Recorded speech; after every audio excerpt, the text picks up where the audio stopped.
Buonasera, buonasera a tutti quanti siete collegati con questa nostra serata che si annuncia interessante, viva e stimolante. Dunque, io porto fondamentalmente il saluto a nome della Biblioteca Comunale di Castelfranco Veneto e di tutte le altre biblioteche del Polo di Castelfranco Veneto che hanno collaborato e preso parte attiva all'organizzazione di questo ciclo di incontri che giunge sullo scadere di quest'anno rodariano e che segue, diciamo, un primo momento che è stato quello autunnale di Rodari d'autunno con le letture per bambini e ragazzi svoltesi nelle biblioteche del Polo e che continua adesso con Rodari d'inverno, con questo secondo giro di incontri.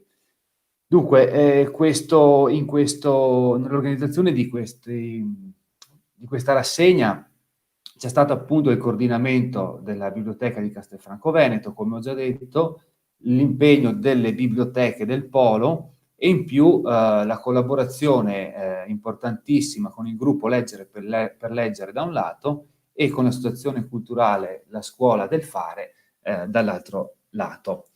Io poi voglio veramente vivamente ringraziare tutto il personale della biblioteca che si è impegnato tantissimo, ognuno occupandosi di qualcosa nell'organizzare questi incontri e li ringrazio davvero di cuore perché hanno fatto un lavoro importante, ben pensato e con tanta e tantissima passione.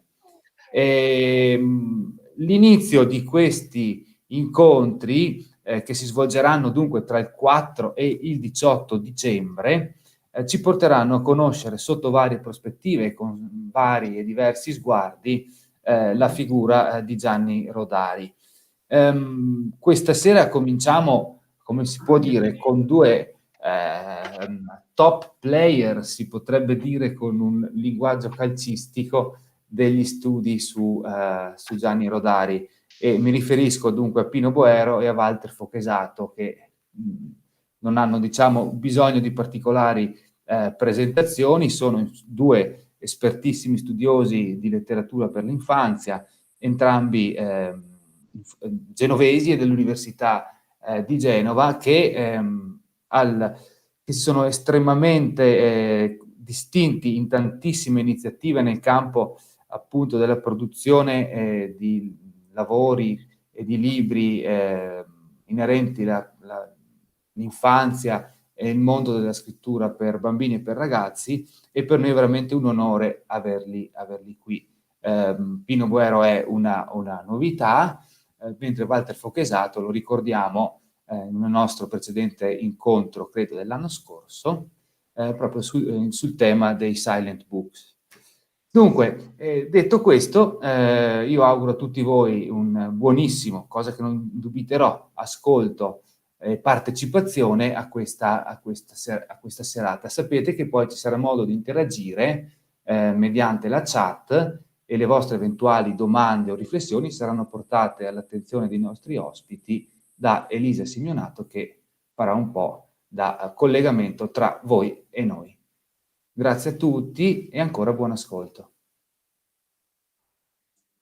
Cominciamo, direi, da Pino Boero, che poi passerà la parola a Walter Fochesato. C'è Elisa che deve parlare o no? Posso iniziare? Sì. Può iniziare. Sì, io magari darò due informazioni di tipo tecnico alla fine del nostro incontro. Benissimo. Grazie, buonasera a tutte e a tutti. È meglio non parlare di calcio perché Fochesato è sandoriano, io sono genuano, quindi è bene non toccare quell'argomento e quindi è meglio parlare di Rodari in assoluto. Parlare di Rodari, i due titoli sono Rodari narrato e Rodari illustrato.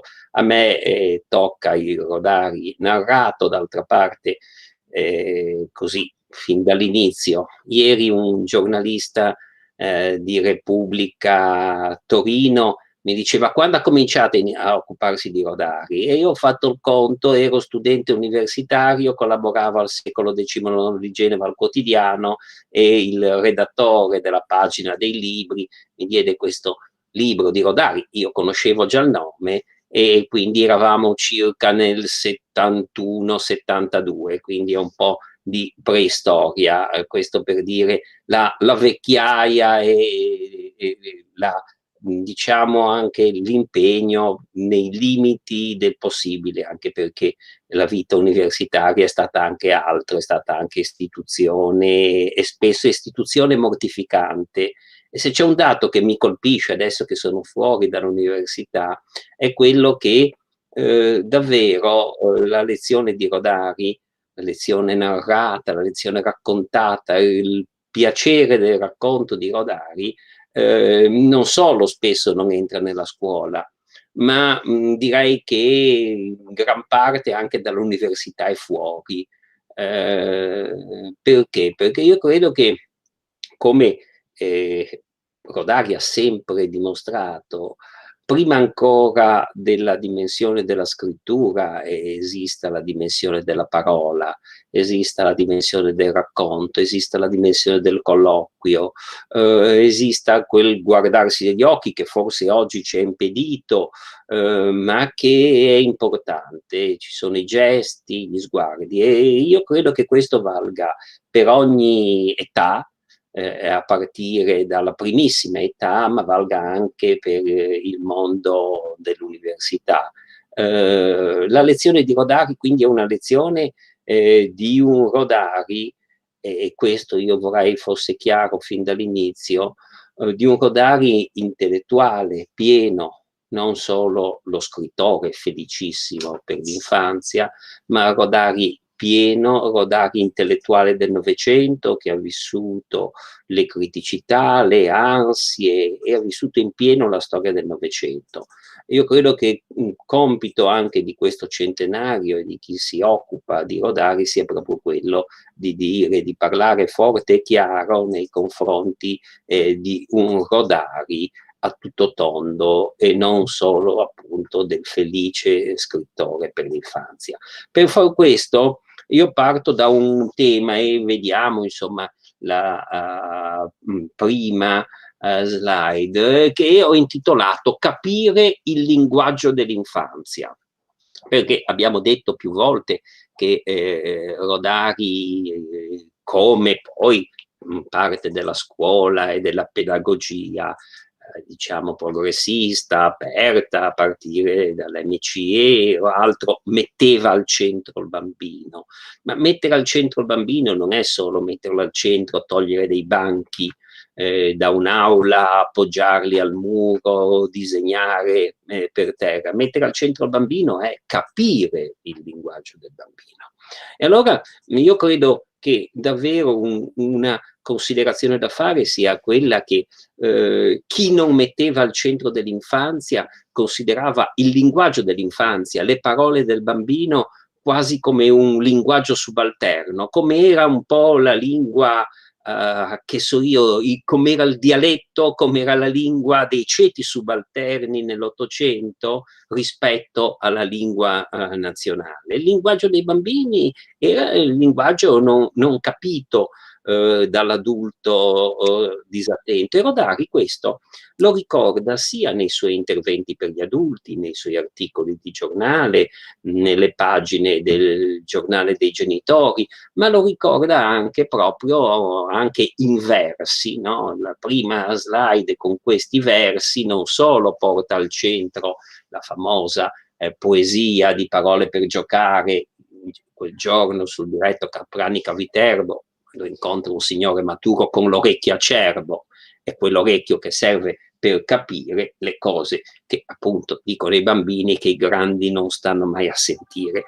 Ma questo tema per Rodari è talmente importante, talmente centrale, che anche in altre parti viene fuori quando dovrete fare uno sforzo per capire quello che vi vuol dire nella sua strana lingua internazionale. e anche questa dimensione che Rodari non conosce i confini, non vuole che l'infanzia conosca i confini. Babà, Bobo, Bibi, ma un giorno anche voi parlavate così. E questa idea di linguaggio dell'infanzia, quindi non mettersi a livello dell'infanzia, ma capire e mantenere l'orecchio acerbo, è un tema, io credo, centrale per Rodari. Tant'è vero che c'è una poesia che è nascosta presente in quelle pagine di diario che Marcella Argilli nella lontana biografia di Rodari portò alla luce e che poi non sono più uscite perché giustamente, io credo, per volere della famiglia, i diari, quelle dimensioni molto anche private di espressioni poetiche, restano, diciamo, non visibili, non disponibili, ma quel testo dedicato alla figlia, il gioco di fare da sola, è quello che più ti tenta, già non vuoi che ti tenga la mano, ogni giorno fai più lontano, per questo sono così pronto a dirti sempre di sì, per ripagarmi fin d'ora dei no che mi dovrai dire per essere giusta con te stessa. Se ci pensate è una bella scommessa pedagogica. Non è abdicare al ruolo genitoriale, al ruolo di adulto, ma essere convinti di dover accettare anche delle decisioni da parte dei figli, da parte dei giovani che non si condividono, ma per essere giusti con loro stessi, perché bisogna dare l'idea dell'autonomia, della conquista dell'autonomia. Io credo che tutto questo, questa centralità dell'infanzia, centralità del linguaggio, attenzione al linguaggio dell'infanzia, in realtà venga fuori da dei nodi formativi che risalgono e sono antichi in Rodari e ben stratificati. Allora, per far questo faremo una veloce carrellata anche sulla dimensione del Rodari all'inizio, del Rodari storico nella sua carriera, perché un altro tema che a me, così italianista di professione, ha sempre toccato, è stato quello del più che di poetica, io avrei parlato sempre di formazione dei poeti, perché indubbiamente i nodi della formazione, i nodi del linguaggio, i nodi delle letture fatte in età giovanile o adolescenziale risultano sempre fondamentali. Allora, andando avanti, io ho dedicato un po' di spazio a questi spazi della vita di Rodari. E il primo viene fuori, Rodari era molto, molto largo nelle memorie, perché per lui le parole davvero volevano suggerire altre parole, altri luoghi, altri modi, e quindi ricorderete quella citazione della grammatica della fantasia con la parola forno che vuol dire uno stanzone ingombro, e quindi il ricordo del padre che preparava i panini per i due figli piccoli, e poi quel ricordo, l'ultima immagine che conservo di mio padre è quella di un uomo che tenta invano di scaldarsi la schiena contro il suo forno, è fradicio e trema, è uscito sotto il temporale per aiutare un gattino rimasto isolato tra le pozzanghere. Morirà dopo 7 giorni di broncopolmonite. A quei tempi non c'era la penicillina. Questo ricordo del padre morto per salvare il gattino influenzerà decisamente la vita di Rodari, perché la vita di Rodari cambierà. Fino ai 9 anni Rodari è un bambino sostanzialmente felice con il fratello minore di 1 anno, Romegna, il padre fornaio. Dai 9 anni arriva questo drammatico troncamento per cui Rodari con il fratello e la mamma si trasferiscono a Gavirate, dove la mamma ha lasciato il forno, ovviamente, la mamma ha una sorella, quindi può accudire i bambini, e inizia un percorso che indubbiamente, un percorso porta quei segni, e li porta, ma io ne ho fatto solo un esempio andando avanti, proprio in questo rivedere il padre in tante occasioni.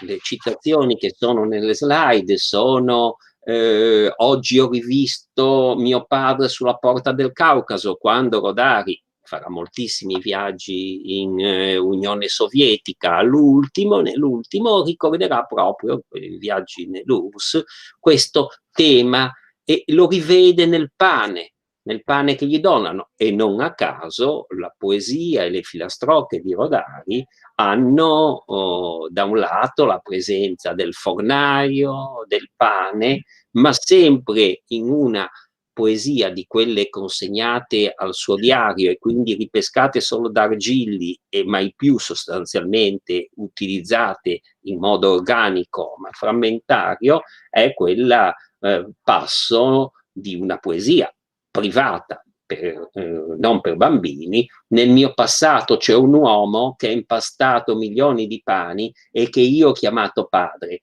Il mio passato è il suo odio per il suo padrone, il suo amore per i gatti, la sua docile morte. Quindi, come vedete, questo tema del padre, del forno, della generosità del padre, se volete, viene fuori. E l'altro, e che vediamo, l'altro tema presente, e ribadisco, questo mi serve per dire quanto la poetica sia formazione dei poeti, quanto la formazione, gli snodi della formazione siano importanti per creare anche una coscienza politica, civile, letteraria. L'altro è il tema del gatto. Il gatto sicuramente è l'animale più caro a Rodari, ma anche lì io sono andato a cercare, al di là delle battute sui gatti, il gatto che andava in Canada e questa è la metà, oppure a Roma c'è il Colosseo, in mezzo al Colosseo c'è il gatto che fa Marameo, che può essere divertente, o delle lettere che scrive a un insegnante dicendo vi mando un gatto seduto. C'è una poesia che a me pare, per una filastrocca, che a me pare particolarmente significativa. Il gatto non è amico di nessuno, entra, mangia, si stira e torna via, crede che la casa sia un'osteria, non fa festa al padrone, non lo accompagna a spasso, non ti riporta il sasso che tu getti lontano, non ti viene a leccare la mano come fa il cane con quegli occhi buoni, e quando miagola pare che stia raccontando una bugia. A me pare molto, molto importante questo, perché ci dice perché, al di là del salvataggio del micio da parte del padre, di questo ricordo doloroso d'infanzia, il gatto rappresenta in qualche modo un'autonomia, un'indipendenza, una libertà. E se allora vediamo questo tema, vediamo che in Favole al telefono il giovane gambero che rifiuta di seguire i paretti, il topo dei fumetti che parla un altro linguaggio, c'è tutta una casistica in Rodari che va a privilegiare quel tema, altro tema centrale per lui, che è l'autonomia, l'indipendenza, il fare da soli, ma non fare da soli perché si è soli, isolati, ma perché sei un gruppo in cui ognuno giustamente deve ribadire la propria volontà di dialogare, ma nello stesso tempo di essere coerente, come dice Rodari, con se stesso. E se andiamo avanti, tocchiamo un altro tema che a me pare estremamente importante, il tema della scuola, dell'insegnamento.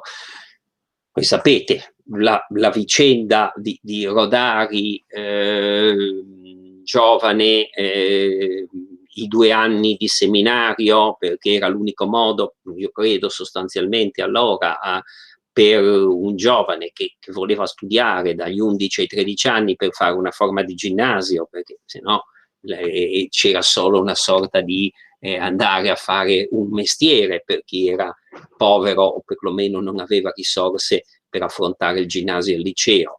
Questi 2 anni che passano, forse per Rodari sono stati anni tanto di grandi letture comunque, ma poi l'istituto magistrale che una volta fino agli anni 70, fino ai cambiamenti, era un po' il liceo dei poveri, perché voi sapete che era di 4 anni e chi ragazza o ragazzo magari bravo e predisposto agli studi, ma non se la sentiva come le famiglie di affrontare il liceo, che poi obbligava ad andare all'università e quindi non dava di fatto una professione, sceglieva l'istituto magistrale che dopo 4 anni consentiva comunque di insegnare. Questo è andato avanti fino appunto agli anni 70, grosso modo, e Rodari rientra in quella, quindi nel 37 si diploma maestro, addirittura con un anno di anticipo perché affronta da privatista. Questo dice anche non solo la volontà di avere un'autonomia economica, un'indipendenza, e inizia questa carriera di maestro elementare. Sono pochi anni sostanzialmente, dal 39 al 42, poi ci sarà il 43, però insomma sono gli anni in cui arriva anche la guerra, arriva la coscienza politica, perché dagli anni grosso modo dal 38, 37, 38 per Rodari incomincia anche la crisi, una crisi esistenziale, politica, si avvicina a operai comunisti, ovviamente clandestini, si avvicina alle letture anche di classici del marxismo, eccetera, fino ad approdare, come sappiamo, alla resistenza, eccetera. Però quello che qui interessa è quello di dire, Rodari dice, non dimentica la scuola, dice io non sono stato un maestro, forse dovevo essere mal preparato, avevo altre cose in testa, ma non sono stato un maestro noioso, perché un po' per divertimento, un po' per giocavo con le tecniche del surrealismo. E questo è vero perché nel 1940 insomma, e dintorni il surrealismo approda in Italia, il surrealismo francese approda in Italia, quindi ci sta tutto e ci sta anche l'idea di Rodari di una scuola che deve essere diversa, tanto è vero che quella famosa poesia della mia mucca che è turchina, si chiama Carletto, le piace andare in tram senza pagare il biglietto, confina a nord con le corna, a sud con la coda, porta un vecchio cappotto e scarpe fuori moda. La sua superficie non l'ho mai misurata, deve essere un po' meno della Basilicata. La mia mucca è buona e quando crescerà sarà la consolazione di mamma e di papà. Signor maestro, il mio tema potrà forse meravigliarla, io la mucca non ce l'ho, ho dovuto inventarla. E la dice tutta sulla polemica o comunque sull'atteggiamento fermo di Rodari nei confronti di una scuola ripetitiva, di una scuola del tema, rispetto alla scuola del testo libero di Freinet e del movimento di cooperazione educativa, rispetto alla forma del diario, espressione libera e di dialogo rispetto appunto al tema che costringe. E questa poesia bene si esemplifica questa idea di Rodari di una scuola che non fosse una scuola ripetitiva e nozionistica. E qui mi permetto di dire che Rodari, che per chi l'ha conosciuto, io ho avuto modo di frequentarlo in qualche occasione, diceva: rabbrividisco l'idea che qualche insegnante possa far fare la versione in prosa delle mie filastrocche e l'analisi grammaticale delle mie favole. Direi che se vediamo libri di testo oggi ci andiamo vicini, e questa è una battuta che non mi voglio risparmiare, perché a differenza delle biblioteche e non perché siamo in un contesto bibliotecario, presentano la lettura di testi il più integralmente possibile, il più aperti possibile, spesso la scuola o i testi del parascolastico danno delle indicazioni che sono indicazioni proprio che vanno nella direzione che Rodari non voleva. Ma andiamo avanti. Questa slide appunto dice quanto Rodari fosse vicino ai maestri di cooperazione educativa. Rodari, pur non essendo più maestro, facendo il giornalista prima all'Unità di Milano, poi sul Pioniere, poi per Paese Sera a Roma, non dimentica mai di partecipare ai convegni di cooperazione educativa. Io ho messo la foto di Mario Lodi, ma molti erano i maestri che partecipavano, e Rodari centra, io credo, il punto vero di questo rinnovamento della scuola, che forse non è andato, non è stato compiuto, ma perlomeno è stato tentato, cioè schierarsi in questo caso tutti con più consapevolezza dalla parte dei bambini e credo per il movimento di cooperazione educativa si tratti di un movimento di ricerca pedagogica e di sperimentazione dal basso più vivo che la scuola italiana non ha mai avuto. Sperimentazione dal basso, di nuovo, mai partire dall'alto per calare nozioni, ma far crescere insieme. Andando ancora avanti, velocemente la carrellata, io credo che qui conti molto l'esperienza di Rodari come giornalista. Quando dicevo Rodari per adulti, Rodari non è stato appunto solo lo scrittore per l'infanzia, dice addirittura sono arrivato a scrivere per l'infanzia un po' casualmente, perché nella redazione di Milano dell'Unità ero l'unico diplomato maestro e quando dei genitori chiedevano le poesie per bambini, falle un po' tu.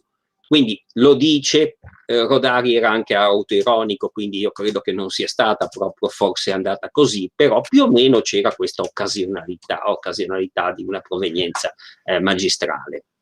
Per questa non più occasionalità Rodari poi approda a Roma, dirige e organizza il Pioniere, che era il giornale dell'API, l'Associazione Pionieri d'Italia, legata al partito giovanile, legata al Partito Comunista, e lo organizza, io credo, assai bene, mettendo un po' in prima pagina, ad esempio, quelle vignette di Corriere dei Piccoli, con le rime sotto, non utilizzando il fumetto, ma essendo decisamente anche innovativo. E lì comincia il suo corso di scrittore con il romanzo di Cipollino, che poi diventa Le avventure di Cipollino dopo pochi anni, siamo fra il 51 e il 57, e a me preme l'altro giorno, in un altro incontro che abbiamo fatto, preme sottolineare una cosa che forse a molti è sfuggita, la serietà di Rodari. Rodari lavora molto di lima, rielabora, non è lo scrittore facile, tant'è vero che fra le due edizioni, il romanzo di Cipollino, Le avventure di Cipollino, che passano 6 anni sostanzialmente, ci sono delle correzioni che vanno ad esempio nella direzione di una minor carica, se vogliamo, di polemica politica o di altro. Ad esempio, nella prima, faccio un esempio rapidissimo, nella prima edizione del romanzo di Cipollino, a un certo punto, per punire questi soldati che non hanno fatto il loro dovere, ordinò la decimazione. Ora, la decimazione si sa che è stato uno strumento terribile, usato da tutti gli eserciti. L'esercito italiano nella guerra 15-18 ne ha fatto un largo uso a causa di questi generali crudeli e insipienti, io credo, per la maggioranza, ed significava che se uno disertava ne prendevano 1 su 10 e lo mettevano al muro. E probabilmente Rodari, rielaborando il suo romanzo, ed era un romanzo per ragazzi, eccetera, aveva tanta cura di pensare a queste cose che nell'edizione poi delle avventure di Cipollino, un po' di anni dopo, toglie quelle e dice e ordinò per punizione di tagliare un baffo per uno. Quindi avevano i baffi, si taglia un baffo, che era una punizione, ma diventa una punizione quasi in allegria, per gioco, a differenza di quella che invece aveva una connotazione violenta e drammatica. Questo per dire quanto Rodari vada preso sul serio anche quando ripubblica, riscrive, era uno molto attento a quello che si potrebbe dire il labor lime, il lavoro di lima, il lavoro di ripensamento, eccetera. Andiamo avanti. E lì inizia insomma l'avventura di Rodari come scrittore, La Freccia Azzurra, che ha avuto svariate edizioni. Qui io procedo veloce, ma Rodari non è solo il Rodari delle opere maggiori che conosciamo, c'è tutta una serie di opere che io non ritengo, almeno a livello personale, minori, da Cipollino appunto alla Freccia Azzurra, per arrivare a quello che segna il passaggio di Rodari da un'editoria, se vogliamo, di sinistra, legata al Partito Comunista, e quindi anche a una notorietà di Rodari più riversata sui paesi del blocco sovietico dell'Est, a un Rodari più noto, a una generalità di bambini, eccetera, ed è il 1960 con Filastrocche in cielo in terra. Vedete la copertina di Bruno Munari, poi vedete a fianco anche la copertina di Altan di metà degli anni 90, ma quello che interessa non è, Walter poi dirà anche di questa illustrazione molto bella di Munari, ma non è tanto l'idea solo di Munari in questo momento che ci interessa, quanto dire che Filastrocche in cielo in terra, ad esempio, riesce a mettere insieme tutta una serie di temi di Rodari senza dimenticare la dimensione e l'impegno sociale, ma non calcando su quella dimensione. Ad esempio, negli odori dei mestieri, per darvi idea di una variante, la prima edizione fatta sul libro delle Filastrocche diceva i ricchi non sanno di niente, puzzano un po', e invece poi la trasforma nei fannulloni, in quelli che non fanno niente, che puzzano un po', non sanno di niente, puzzano un po', cioè non che addolcisca le posizioni. Rodari su certe posizioni morali, su certi temi sarà sempre radicale, deciso, però indubbiamente capisce che talvolta la violenza può essere anche violenza verbale, quindi lavorando di intelligenza e di lima lavorerà anche su questi temi. Comunque, Filastrocche in cielo in terra, approdato ad Einaudi, e Einaudi un editore sicuramente progressista che ha una grande storia, pensate, collaboratori, redattori come Cesare Pavese, Italo Calvino, eccetera, in diversi tempi, grande editore, e questo gli consente di un'apertura così sicuramente maggiore. Ma lì nella slide successiva vi faccio vedere, io credo, una cosa che forse c'è sicuramente Walter che possiede le collezioni, può avere, ma abbastanza rara, e cioè Rodari trova due elementi di forza che consentono una diffusione delle sue parole, dei suoi temi, delle sue filastrocche, forse molto più dei libri, e cioè proprio in quegli anni, primissimi anni 60, la collaborazione al Corriere dei Piccoli e la collaborazione alla Via Migliore. Il Corriere dei Piccoli sapete tutti cos'è, nasce nell'8, è il giornale, in qualche modo nasce come giornale per l'infanzia del Corriere della Sera, che era il quotidiano per adulti autorevole della borghesia italiana, e che era accompagnata dalla Domenica del Corriere, che era, diciamo, il settimanale del Corriere della Sera per le famiglie. Nel 1908 nasce il Corriere dei Piccoli, c'è la famiglia, c'è i genitori, papà, e c'è anche l'infanzia. Quindi il Corriere dei Piccoli in quegli anni era ancora un'istituzione importante, era ancora un giornale non letto solo dai figli della borghesia, ormai era letto da moltissimi e molto diffuso. Rodari vi collabora costantemente. Questa è ad esempio una paginata del Corriere dei Piccoli con le sue filastrocche. Io credo sia abbastanza utile per capire come Rodari arrivi a una notorietà non solo attraverso i libri, ma attraverso una diffusione, diciamo, più mass mediologica, se vogliamo, più affidata ai giornali. E l'altro giornale, in questo caso addirittura con fumetti, collabora, è La Via Migliore. La Via Migliore, pensate, era il giornale delle casse, dell'Associazione Casse dei Risparmi Italiane, aveva un'edizione solo per la scuola elementare all'inizio, poi ebbe anche un'edizione per la scuola media.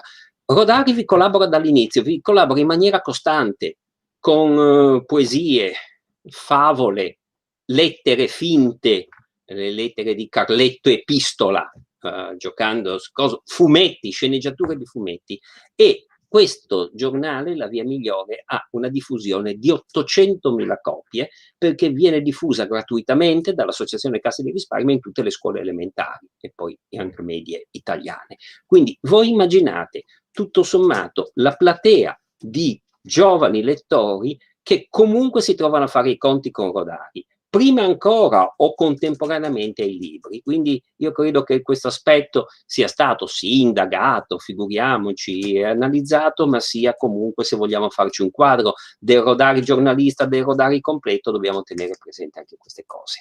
Andiamo avanti, 62 favole al telefono, anche qui la centralità dei temi di Rodari, non solo il gambero o il topo dei fumetti, ma la storia universale, quella c'è da fare per tutti quanti, o la viola al Polo Nord, dove basta un po' di profumo per ricominciare a rompere i ghiacci.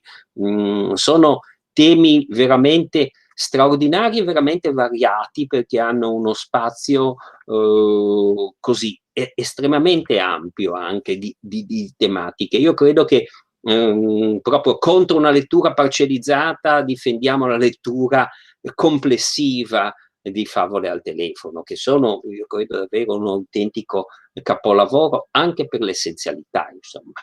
Andiamo avanti, il libro degli errori, anche qui gli errori, ma anche qui non crediamo che Rodari abbia giocato sugli errori solo giocando. I cittadini comaschi poveretti si ritrovarono chiusi nei cassetti, Como nel Comò con l'accento, o Lago di Garda, Ago che punge, che sono straordinarie trovate, straordinarie invenzioni, ma non è solo quello, perché Rodari, proprio in una delle novelle, dei racconti del professor Grammaticus, questo professore attaccato moltissimo all'ortografia, alla grammatica, ci dice un'altra cosa. Il professor Grammaticus viaggia in treno, trova dei migranti che dal meridione vanno a lavorare nel Belgio, in Germania, eccetera, e dicono, questi migranti, dicono io ho andato, e il professor Grammaticus non ne può più, sbotta, dice sono andato, li corregge, e uno di quelli gli dà la grande lezione dicendo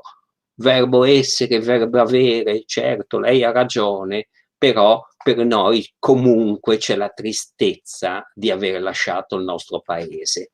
E il professor Grammaticus incassa la lezione e dice che idiota, più o meno, che stupido sono stato, perché gli errori sono spesso non nelle parole ma nelle cose.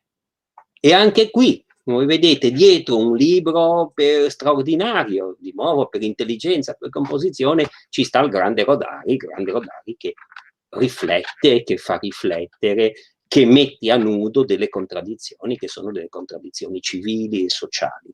Andando avanti, La torta in cielo, questo gioco, Rodari, anche qui tengo a dire, non anche quando sarà e diventerà presto il grande Rodari, noto, poi arriveremo nel 70, al premio Andersen, eccetera, Rodari non dimenticherà mai le classi, la scuola, parteciperà, andrà nelle classi.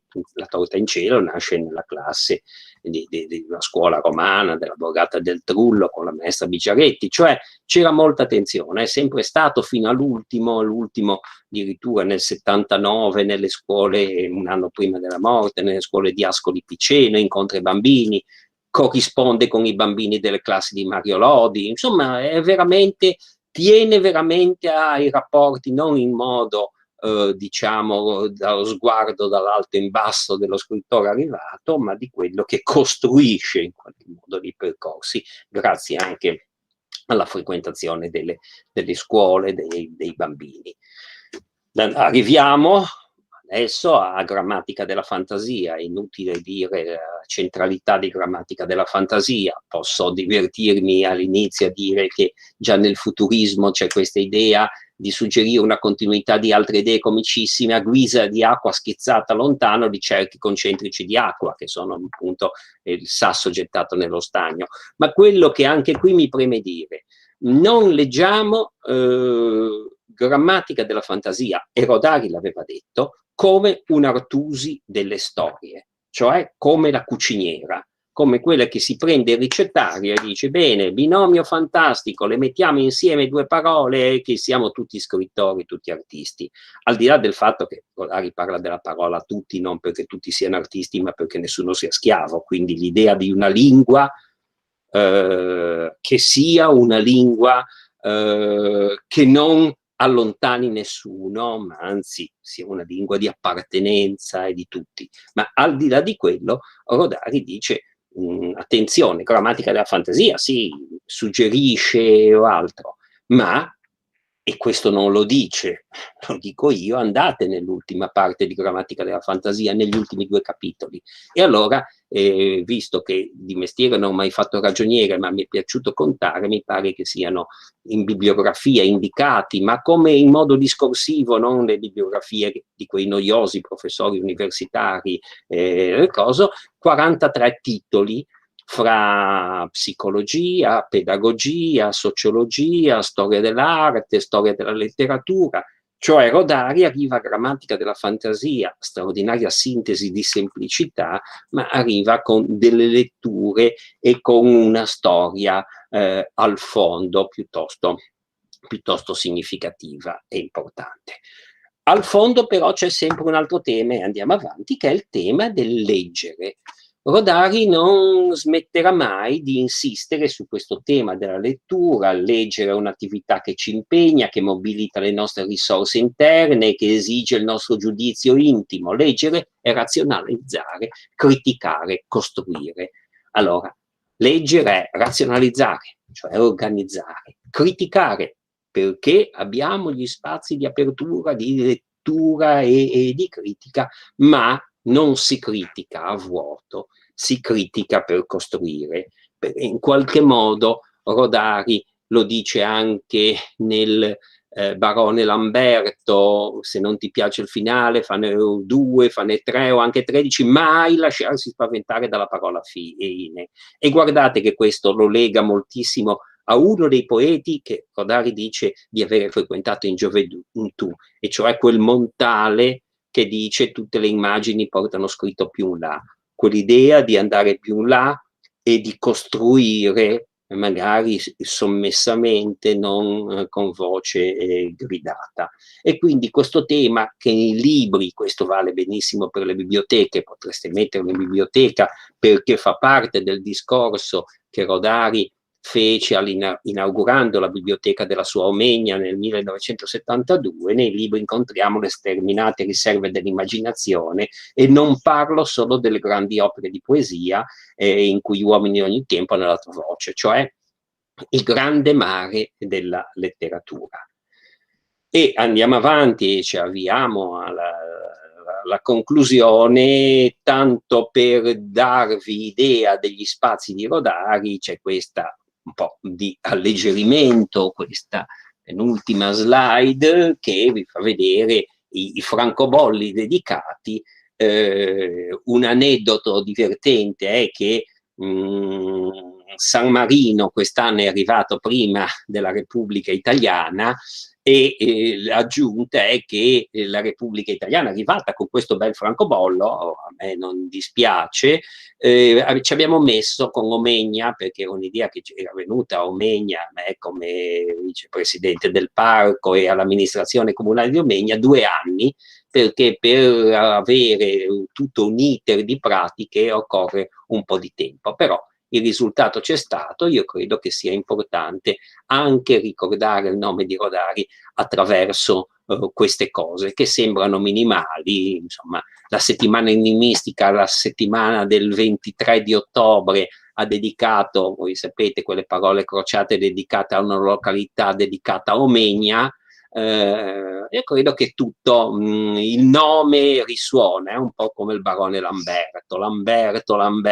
Io credo che far risuonare oggi il nome di Rodari sia importante, io credo, per le cose che in parte ho detto, ma che sono altre. Andiamo avanti e arriviamo proprio alla conclusione in questa famosa lettera ai bambini, che a me pare uno straordinario manifesto pedagogico.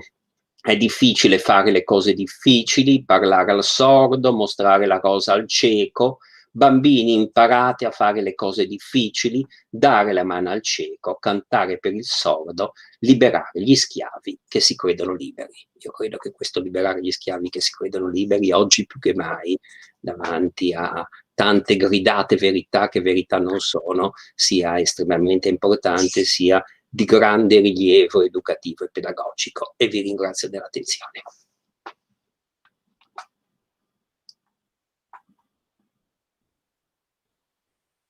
Allora comincio io.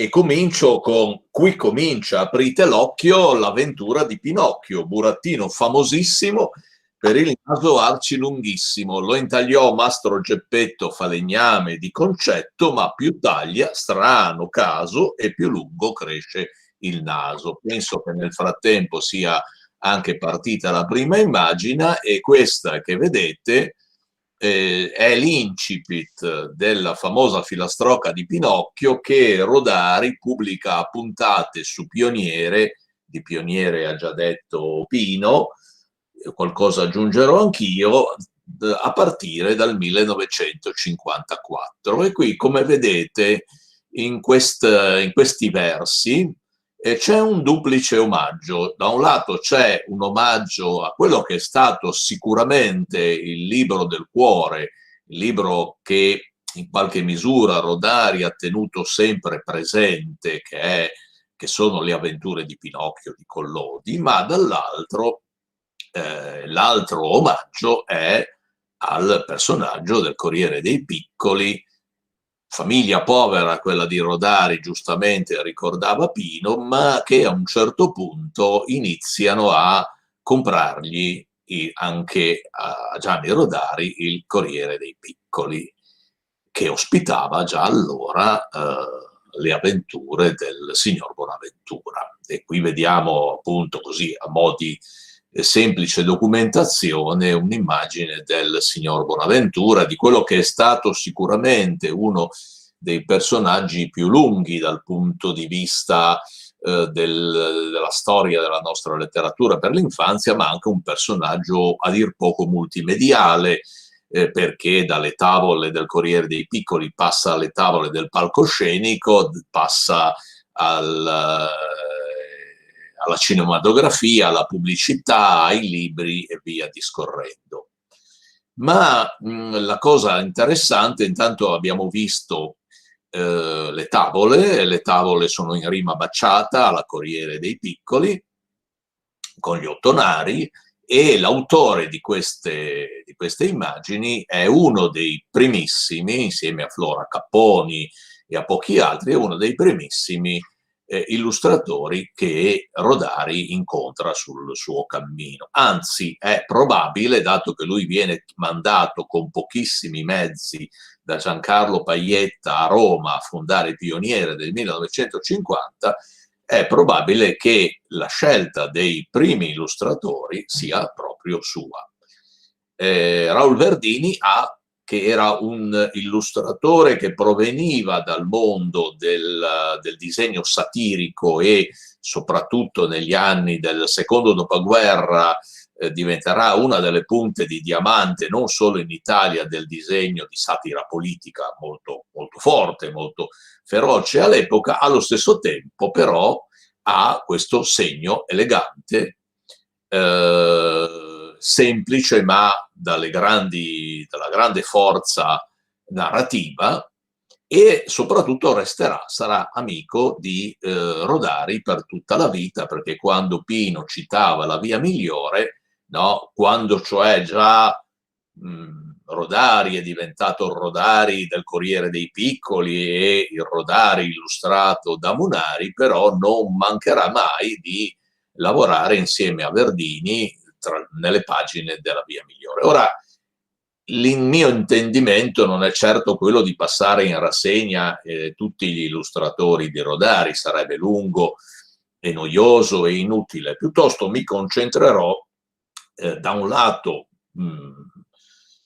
su alcuni degli illustratori più importanti. Intanto qui possiamo vedere anche altre due immagini tratte sempre dalla filastrocca di Pinocchio, e successivamente un pezzo di tavola nella prima versione di Cipollino, la versione a fumetti, anche qui a rima baciata. Mi concentrerò soprattutto su alcuni illustratori più importanti, più significativi, dall'altra privilegiando quei libri che sono reperibili in commercio, che sono ancora oggi a nostra disposizione, e d'altro lato ancora cercando in alcuni casi di soffermarmi su alcune immagini per riflettere su quello che io giudico il tema centrale dell'illustrazione, cioè il rapporto col testo e ovviamente,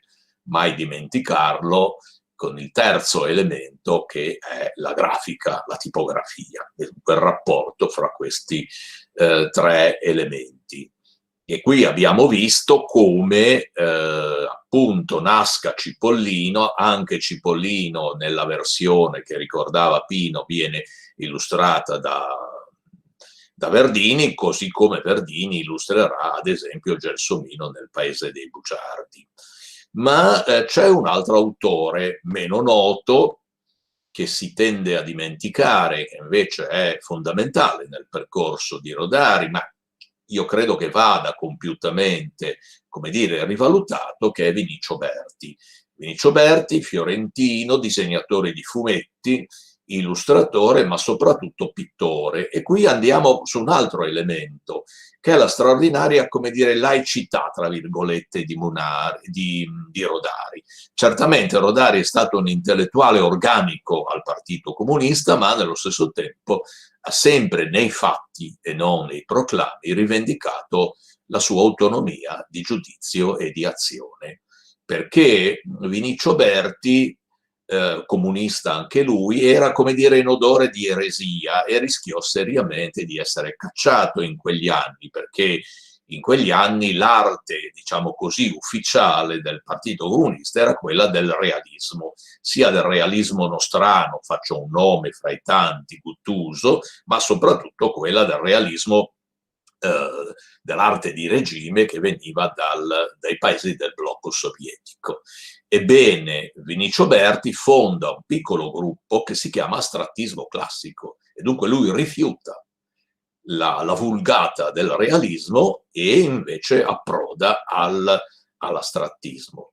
Ma Berti è stato anche altro, è stato uno di quegli illustratori che sono stati stregati per tutta la vita da Pinocchio. Pensate, nella sua vita ha illustrato per ben 4 volte Pinocchio, nei modi più diversi, dal libro d'artista alla versione a fumetti. Ma soprattutto è uno dei primi illustratori e qui vediamo una tavola con, la potete leggere, non devo leggerla io, la filastrocca quanto mai attuale, no? Dello spazzino, no? Ecco, questo, e qui vedete che c'è questo segno forte, incisivo, di matrice espressionista, sembra quasi, no, con queste mani volutamente deformate, enormi, questo gioco di prospettiva, no? Sembra quasi di un disegno di George Grosz, no? Ma nello stesso tempo, negli stessi anni, su Pioniere, Vinicio Berti crea 2 grandi personaggi. Io mi concentro sul primo perché sicuramente è quello più interessante ed è il personaggio di Chiodino. Chiodino non è di Rodari, Chiodino viene realizzato, sceneggiato da Marcello Argilli con la collaborazione di un'altra giornalista di Pioniere dell'Unità che era la Parca, ma la cosa è, sicuramente Rodari ci ha messo mano, diciamo così. La cosa interessante è che, lo potete vedere già in questa tavola, ci sono 2 cose da dire qua, anzi 3. Intanto è un fumetto vero e proprio, no? Negli anni in cui Rodari aveva rivendicato in polemica con Togliatti e Nilde Iotti l'autonomia e la forza, l'importanza del fumetto, questo è un fumetto sotto tutti gli aspetti. Altra cosa, no? Lo vedete, Berti è uno che non rispetta la struttura tradizionale dell'articolazione della pagina del fumetto. Altra cosa ancora, c'è questo segno forte, incisivo, stordente, pieno, come dire, di un brulicare di personaggi che fanno pensare ad un altro grande illustratore, politicamente diversissimo da lui, ma simile nel segno, anche lui stregato per tutta la vita da Pinocchio, che è stato Jacovitti, no? Ma andiamo avanti, qui vabbè c'è una copertina a mo' di documentazione e poi invece io ogni tanto saltabeccherò, non seguirò in gran parte un percorso, come dire, in senso temporale, ma ogni tanto saltabecco perché questa che vedete è sicuramente, come dire, chiamiamolo un appuntamento mancato, è una versione delle avventure della filastrocca di Pinocchio, illustrata in anni recenti, ed è un appuntamento mancato perché, come vedete, e non poteva essere altrimenti, perché ovviamente la gabbia tipografica è rimasta la stessa, il testo ovviamente è rimasto lo stesso, e le figure sono sicuramente, neanche direi per colpa dell'illustratrice, sono infelici, no? Perché decalcano quelle di Verdini senza averne la forza, l'eleganza, la narratività e l'efficacia. Ma adesso invece passiamo ad un altro grande illustratore, anche questo amico di Rodari, con cui Rodari inizia a collaborare nel 1962, che è Lele Luzzati. Luzzati nel 1962 appunto realizza insieme a Rodari una versione in cartone animato di questo Castello di carte, che era stato un libro che lui aveva già fatto in precedenza, sempre per una piccola sigla editoriale legata al mondo della sinistra e sempre illustrato da Verdini. E qui vedete, anche per ragioni di costi, tanto siamo nel 64, è uno dei primi libri, se non il primo, che Luzzati illustra per l'infanzia. E c'è questa alternanza di pagine coloratissime, come vedete negli esempi che scorrono, dove sembra quasi, non è ancora il Luzzati che lavora soprattutto sempre con il colore, ma che lavora soprattutto sul collage polimaterico, ma è un Luzzati forte, incisivo, è un Luzzati coloratissimo, sembra quasi che questi suoi disegni siano scesi giù da qualche vetrata di cattedrali tardogotiche e siano entrate nella pagina del libro. Ma la cosa interessante è questo alternarsi di pagine coloratissime e invece di pagine dove invece prevale una esemplare eleganza grafica basata sul nero, il bianco e il rosso. E qui vediamo l'incipit: c'era una volta il re di denari, il più avaro di tutti gli avari, dove vedete il protagonista in negativo di questa storia, che è una sorta di apologo sul potere, sull'arbitrio del potere, perché poi vengono puniti. Vedete come questa C con il tratto dell'apostrofo diventi illustrazione, no? E dunque il testo come dire, realizza un tutt'uno con l'illustrazione, cosa che accade anche nell'ultima pagina. Nell'ultima pagina vale la pena di leggerla. Nel suo castello il re di denari, il più avaro di tutti gli avari, sta con la moglie la dama di picche, la più ricca di tutte le ricche, non hanno più servi, non hanno più fanti, non possono vivere di diamanti, più nessuno gli dà da mangiare, che possono dire, che possono fare, impallidirono, dimagrirono e l'ultimo giorno scomparirono. Restarono solo 2 striscioline per poter scrivere la parola fine. E anche qui vedete come fine venga portata in fondo pagina. E qui potremo anche farci, lo faccio sempre, ma adesso la butto lì, se abbiamo poi un po' di tempo, vediamo se qualcuno alla fine dei nostri interventi vuol dire qualcosa. C'è questo finale, come dire, che ci rimanda al finale di un altro grande libro, di un altro grandissimo scrittore per l'infanzia, non italiano, dove c'è questa storia che finisce con la scomparsa e la punizione estrema dei 2 protagonisti altrettanto brutti, cattivi, no, e negativi. La collaborazione di Lele con Luzzati, che diventa anche profonda amicizia, conoscerà altri momenti, ma soprattutto mi piace, come ad esempio nel caso del progetto teatrale che realizzano per il comune di Spezia verso la metà degli anni 70, ma mi piace invece citare nel 1980 c'è un saggio, un breve contributo che probabilmente esce addirittura postumo e che entra a far parte di quello che è probabilmente il primo catalogo forte, organico, dedicato all'arte di Lele. E c'è questo saggio di Rodari, affettuosissimo, dove tra l'altro dice una cosa molto attuale, perché dice: il segreto con i bambini e con i ragazzi non è di truccarsi da bambino, ma di essere e di restare un adulto che però sappia conservare e usare la fantasia. E poi c'è il finale, che vale la pena di leggere: cordialmente, ogni volta ho cordialmente invidiato a Lele la naturalezza con cui adopera tanti linguaggi diversi, le parole, le immagini, il teatro, il cinema, la ceramica, i burattini. È come se uno non avesse una sola lingua materna, ma 3, 4. Condannato a una sola lingua, mi scopro alla fine anche incapace di dire a Luzzati non solo tutto quel che sento, ma tutto quel che merita.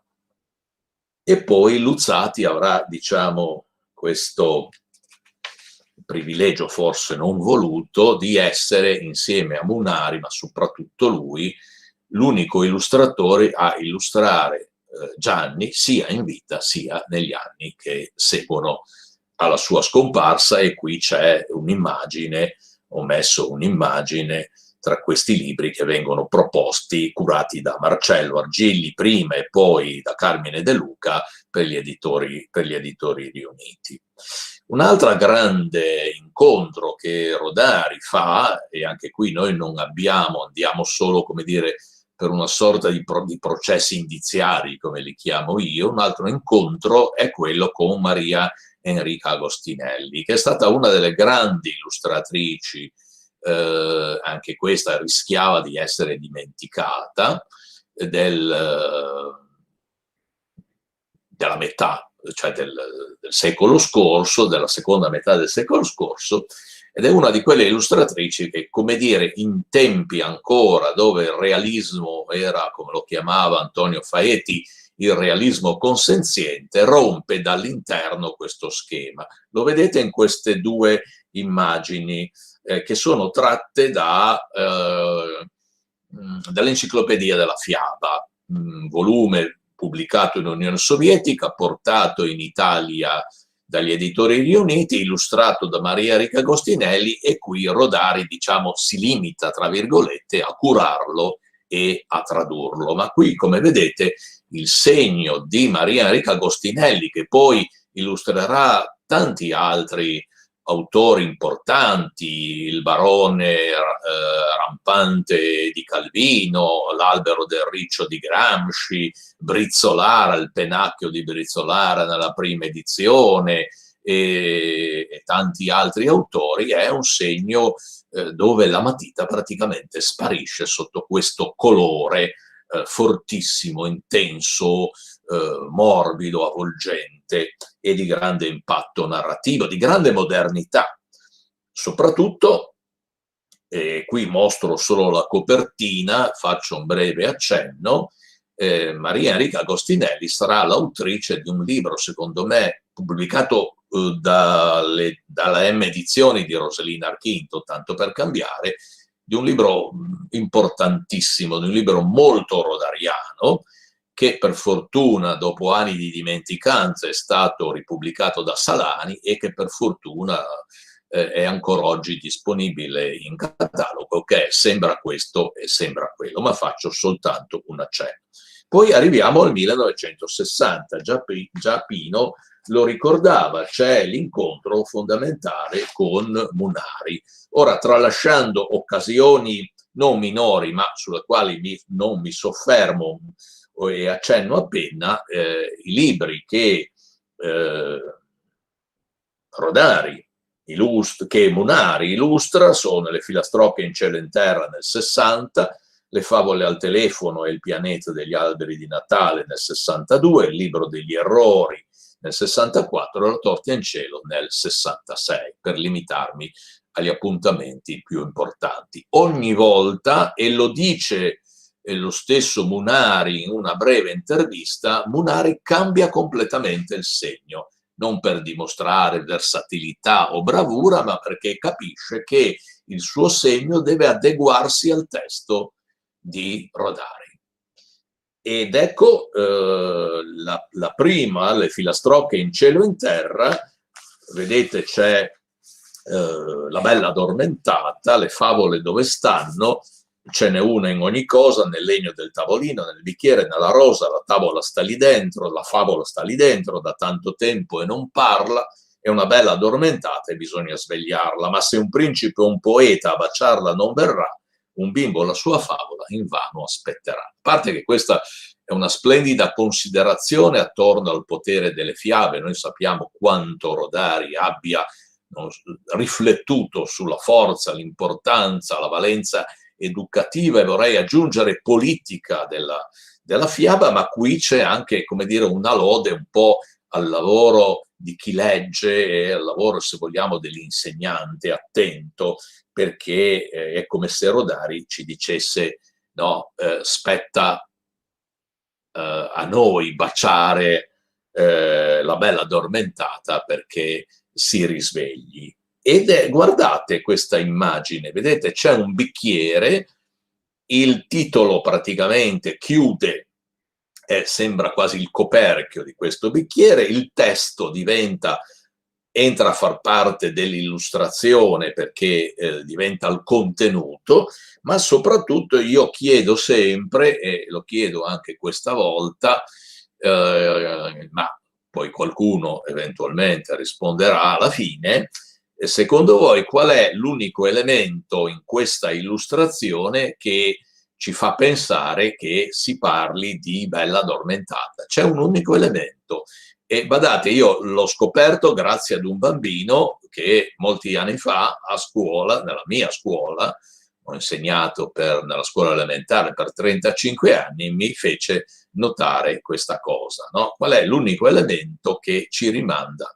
Ecco, la cosa interessante però, al di là di questo, è un'altra, è che Munari, in pratica qui, vedete, sono pochi segni, coloratissimi, essenziali, sono quasi un gioco, e il gioco che si ripete in quella che è una delle fiabe, delle filastrocche, scusate, più note, che è Il Pellerossa nel presepe. Non la leggo, la sapete tutti, ma qui vedete il gioco raggiunge esiti altissimi, perché Il Pellerossa nel presepe, il titolo sembra, è la testa del Pellerossa, e il copricapo, no? E il testo tipografico diventa il profilo del Pellerossa. E c'è un altro esempio che faccio passare, diciamo così, c'è poi la famosa pioggia di Piombino, che è tratta invece dall'altro grande libro del 62, Le favole al telefono, e anche qui vedete come il segno di Munari cambi completamente, lo dice lui stesso, dice ho voluto fare qualcosa che ricordasse, no, gli appunti, no, i giochi, le associazioni libere che spesso si prendono quando noi si è al telefono, quando si era al telefono, no? E invece arriviamo, qui mi soffermo un po' di più, arriviamo all'altro grande libro che è Il pianeta degli alberi di Natale, che è questa storia fantascientifica, tra virgolette, questa sorta di paese di utopia realizzata, dove ognuno, sia nel senso dei Vangeli, ma anche sia nel senso del manifesto del Partito Comunista di Marx e Engels, è a ciascuno secondo i suoi bisogni. In questo paese di utopia, ognuno entra in un negozio, ci sono le vetrine ma non hanno i vetri e ognuno prende quello di cui ha bisogno e la commessa lo ringrazia anche.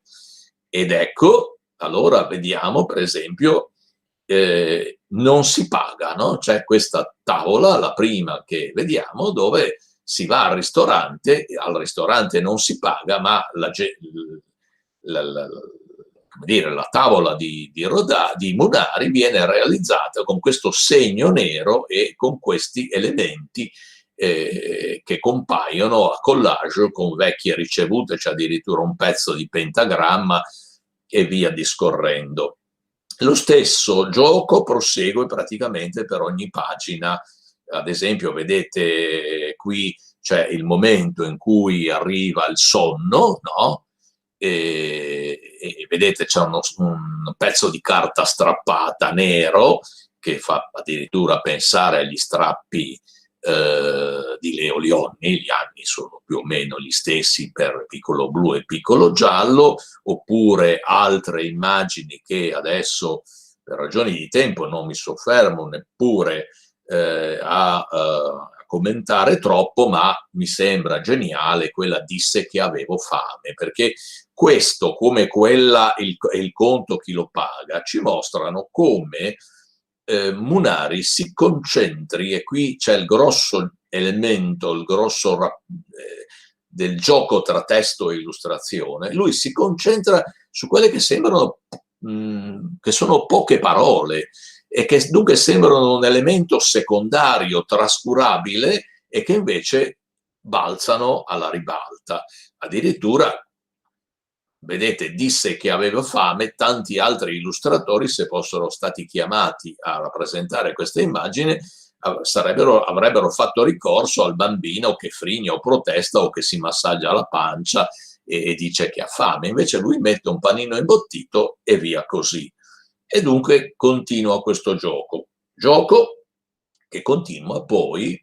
Invece ci sono i due occhi che ci rimandano, ma non abbiamo adesso tempo per soffermarci, ma sono solo spunti che rimandano fra l'altro al famoso cappuccetto bianco di Munari. Ma poi invece c'è l'altra cosa importante, che è, ne parlava già Pino prima, la torta in cielo. La torta in cielo, anche qui vedete pochi segni neri e che colgono l'essenza del personaggio, la stupidità e la pavidità dei generali e degli pseudoscienziati, l'aspetto invece pacioso della popolana, che viene realizzato addirittura con un unico segno di penna. Oppure ancora, secondo me, in uno degli elementi più alti, più interessanti, dove vedete addirittura qua sul fondo il testo tipografico chiude la pagina, c'è questa che sembra una pioggia di puntini neri, ma non è una pioggia, sono i bambini che danno l'assalto, non al cielo come si diceva in quegli anni, ma danno l'assalto alla collinetta, al Montarozzo, dove c'è la famosa torta in cielo, no? E dunque l'immagine va vista come dei bambini che non stanno scendendo visti a volo d'uccello, ma stanno salendo, no? E il testo lo precisa bene, vediamo la tavola successiva e tutto risulta chiaro. Poi c'è un Remida che appare postumo, l'inchiostro tipografico poggiato, forse la stessa mano, la stessa impronta di Munari, attraverso il dorso passa dalla prima alla quarta. Questo esce postumo e ci potremo interrogare su dove provengano queste impronte, perché la storia di queste impronte ci porta alle origini, se vogliamo, delle arti figurative. Ma poi, ecco, arriviamo ad Altan. Di Altan ha già parlato Pino. C'è una cosa importante che Pino conosce molto meglio di me per averla seguita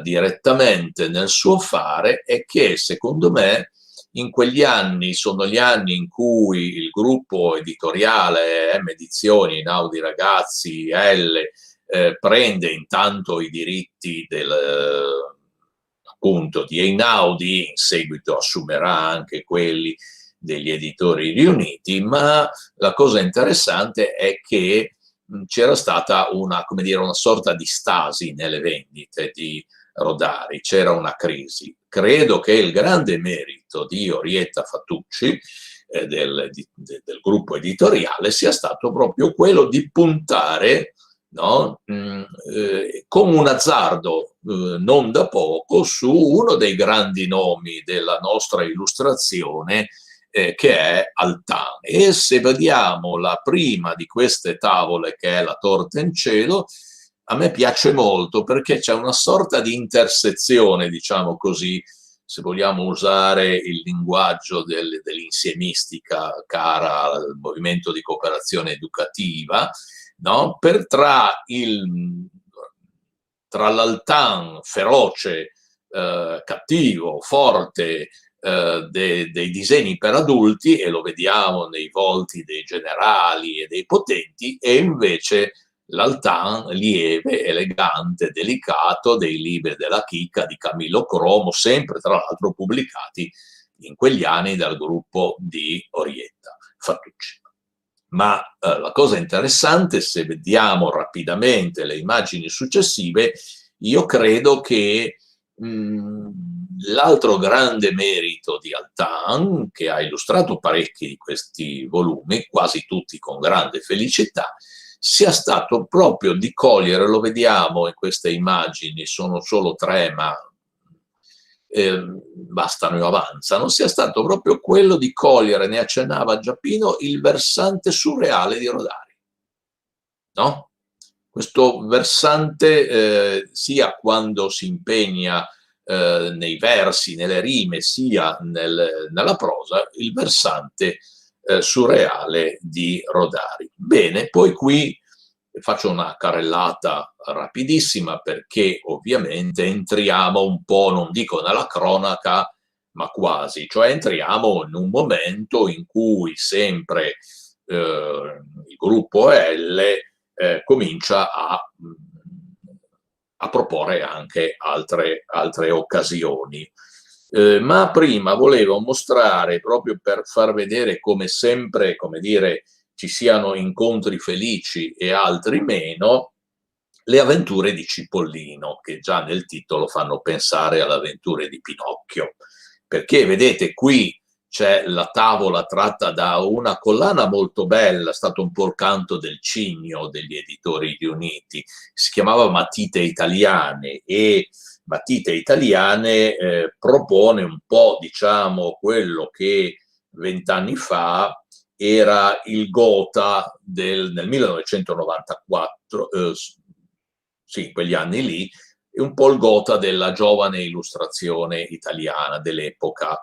La Mulazzani, Negrin, la Cantone, la Rappaccini e altri, e c'è anche la Francesca Germandi, bolognese, bravissima illustratrice, ma nota soprattutto come disegnatrice di fumetti. E qui vedete, è interessante, perché fin dalla copertina lei riprende le immagini di Verdini, le aggiorna, le rende ancora più, come dire, più forti, più incisive, e allo stesso tempo le omaggia.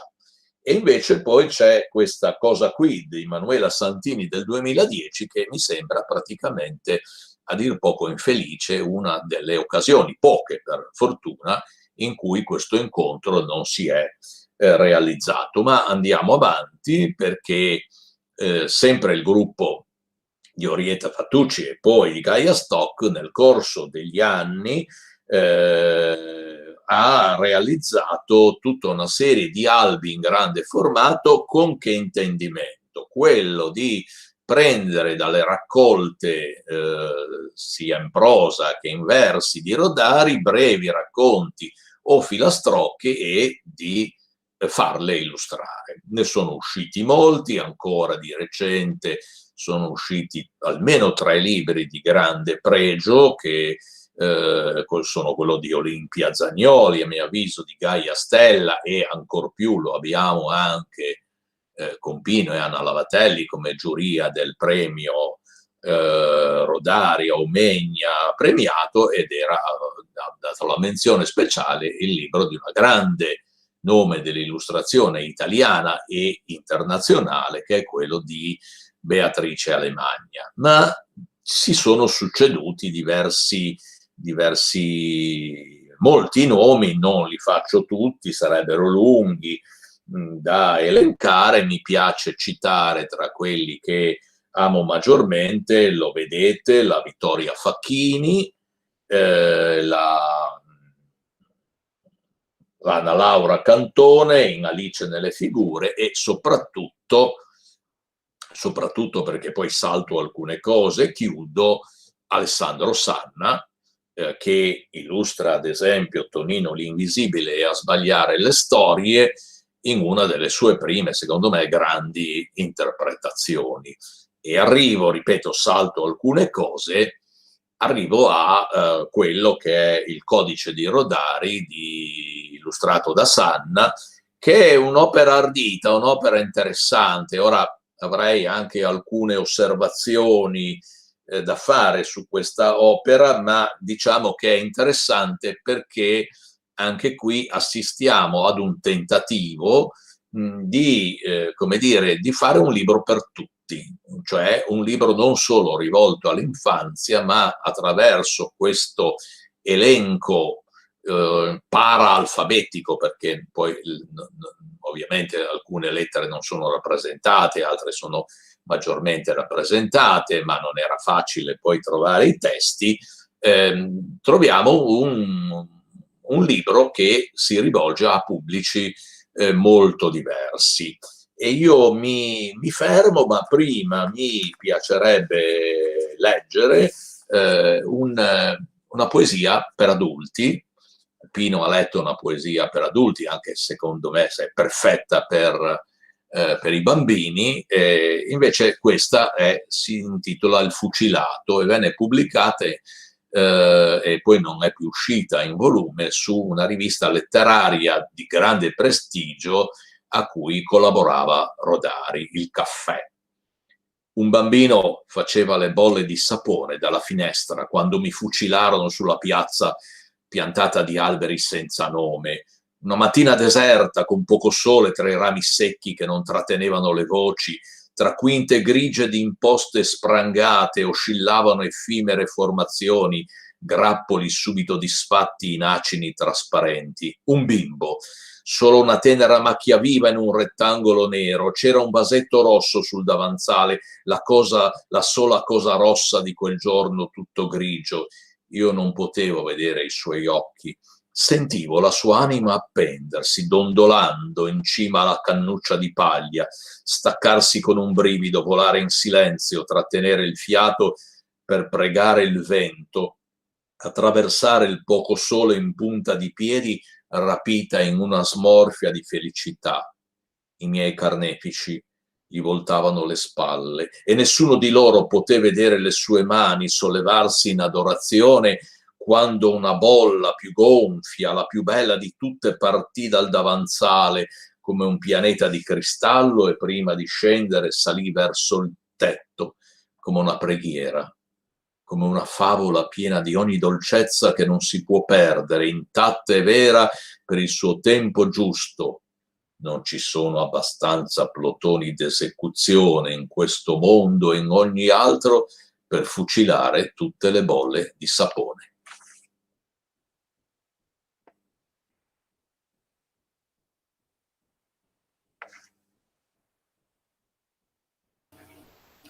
Bene, allora io ringrazio ovviamente i due relatori e vorrei leggervi un po' di commenti che sono stati scritti durante il vostro incontro, ma sono veramente tantissimi.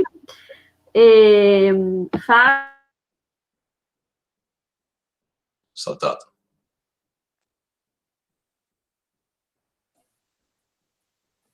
Elisa? Sì, non so.